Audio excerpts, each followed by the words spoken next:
오늘 제가 알려드리는 이러한 물건들이 바로 나도 모르게 개띠들의 집안을 망하게 하는 것입니다. 절대로 이러한 물건들을 얻거나 받아서 집안에 들어놓으시면 안 됩니다. 집안에 잘못 들어온 물건 하나가 개띠들의 가정을 아주 불안하게 만들기도 하며 하는 일마다 너무 힘들게 한다는 것을 알고 계시는지요? 우리 풍수학에서는 무엇을 하나 얻게 된다면 반드시 작더라도 합당한 대가를 치러야 하는 것이 있으며, 그냥 얻어와서 집안에 들어놓아도 되는 것이 있으며, 절대로 얻어와서는 안 되는 것이 있다고 합니다.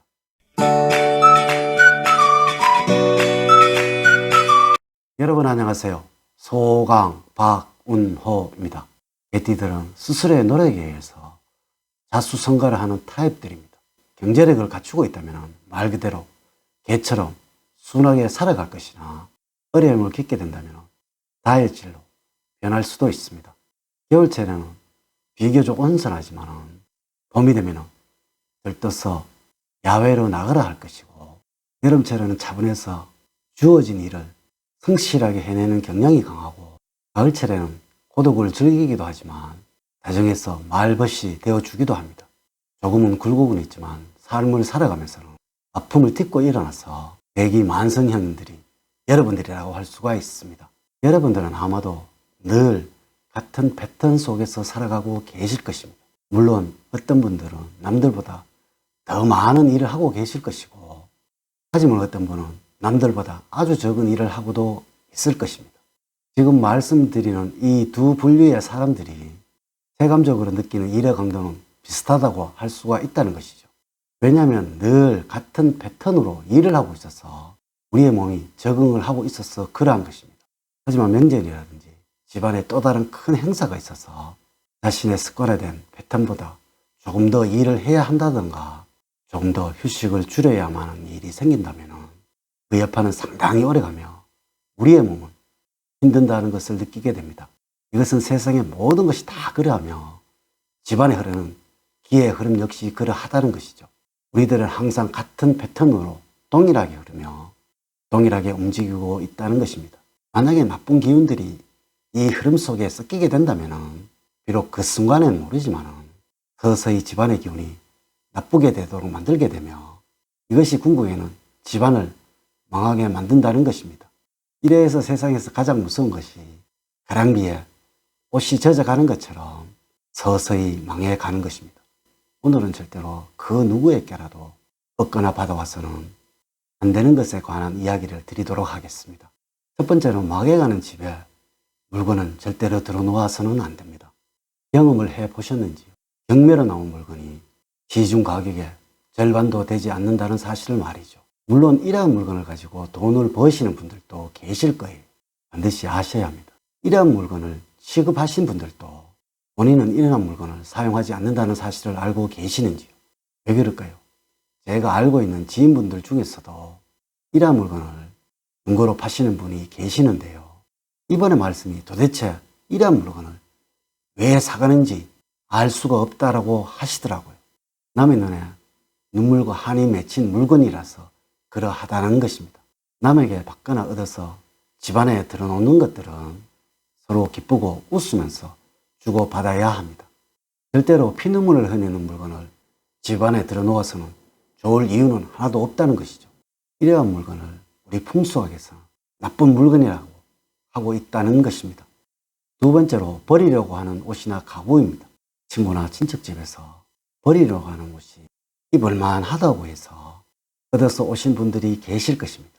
또한 가구나 가전 역시 그러한 경우가 있을 것입니다.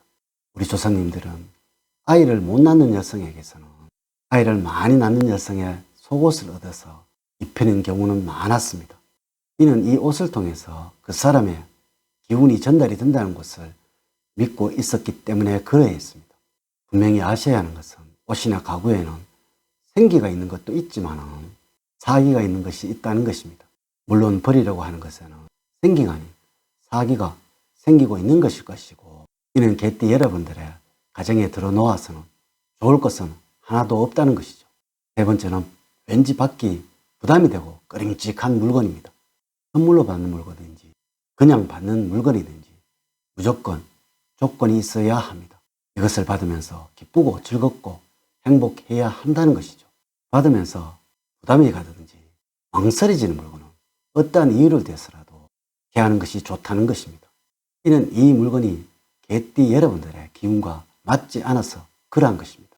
반드시 아셔야 하는 것은 부자들과 성공한 사람들은 무엇 하나라도 조심을 합니다. 말 한마디, 행동 하나가 그동안의 노력을 숲으로 만들 수도 있다는 것을 알고 있기에 그렇게 행동을 한다는 것입니다. 이 좋은 운은 그만큼 민감을 해서 쉽게 도망을 가는 아주 다루기 힘든다는 것입니다. 항상 기쁘고 웃으면서 물건을 얻으셔야 하며 즐겁고 행복을 나누는 물건을 선물하도록 하세요. 이렇게 하시면 운은 점점 커지게 되며 이 운이 번영으로 만들어 가는 것입니다. 네 번째로, 물과 관계되는 물건은 절대로 집안에 들어놓아서는 안 됩니다. 집안에 들어놓으면 안 되는 것을 첫 번째로 꼽으라면 남이 쓰고 있던 중고 수족관과 정수기입니다. 이 역시 사용하신 분이 더 큰 것을 들어놓기 위해서, 또한 더 좋은 것을 들어놓기 위해서 중고를 얻어오시면 너무나 좋을 수도 있지만 필요가 없어서 내다 판다든지 버리는 것을 가져오신다면 이것은 개띠 여러분들의 집안에 재물로 마르도록 한다는 것이죠. 가정에서는 이 물이라는 것을 어떻게 사용을 하고 있는지, 얼마나 잘 사용을 하고 있는지는 바로 가정에서 재물이 얼마나 잘 유입이 되고 있는지를 측정하는데 우리 풍성에서는 가장 기본 중에서 기본이 된다는 것입니다. 가족분들 중에서도 그 누구라도 이 물이라는 것은 반드시 아셔야 합니다. 심심함과 끊임짐 없이 마셔야 할 것이고 또한 사용을 하셔야 한다는 것입니다. 이렇게 하셔야지만 재물 운이 살아나게 되어서 가정에서는 번영과 행운이 넘쳐나게 될 것이라고 우리 풍속에서는 말씀을 하고 있다는 것입니다. 오늘은 남에게 얻거나 절대로 중고로 들어놓아서는 안 되는 것에 관해서 말씀을 드렸습니다. 아셔야 하는 것은 어떤 항목이든지 해서는 안 되는 것을 굳이 해서 좋은 결과가 만들어지는 경우는 너무나 희박합니다. 또한 우리 일상생활에서도 좋지 않다는 것은 억지로 무시를 해서 한다면 좋은 결과가 생기게 되는 것은 없다는 것이죠. 오늘 제가 알려드린 이야기들을 꼭 명심을 하시고 숙지를 하셔서 늘 번영과 행운이 넘쳐나시기를 기원을 드리겠습니다. 저는 늘 여러분들 가정에 사랑과 행복이 넘치는 삶을 만들어드리도록 노력을 하겠습니다. 오늘 제 이야기가 도움이 되셨다면 좋아요, 구독, 알림 설정을 부탁드립니다. 오늘 긴 시간 시청해 주셔서 감사드립니다. 감사합니다.